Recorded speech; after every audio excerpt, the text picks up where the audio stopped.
The Oilers captain is in a league of his own right now. He's opened up a 7-point gap atop the Art Ross race, 1.85 points per game. No one else is even close to that right now.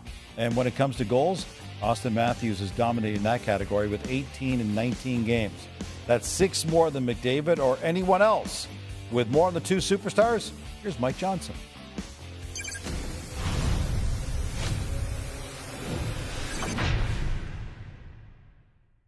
All right, we're about a third of the way through the year, and it's a good time to take a look at one of the most popular things to bet on the NHL: who is going to win the Hart Trophy. And there's been some pretty significant swings in the odds from preseason to now.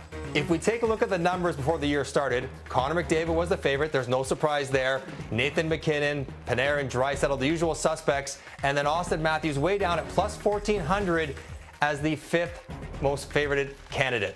But we know what the story has been early on this year. It has been Matthews, it has been McDavid, and what they are doing for Edmonton and Toronto. And not surprisingly, the odds reflect that. McDavid still number 1, but all the way up to plus 170. Matthews number 2, plus 300. And then very clearly, a big drop, MacKinnon, Draisaitl, and Braden Point at plus 1,600. This is turning into a 2-horse race at this point in the year. The most important part to this equation is the individual stats. And if you look at their individual statistics, McDavid's got a healthy lead for the Art Ross Trophy with 37 points. The thing I'll be looking at once this is all said and done is, if McDavid wins the Art Ross, but Matthew wins the Rocket, how many more goals does Austin Matthews have to score than McDavid to make up for the difference in points?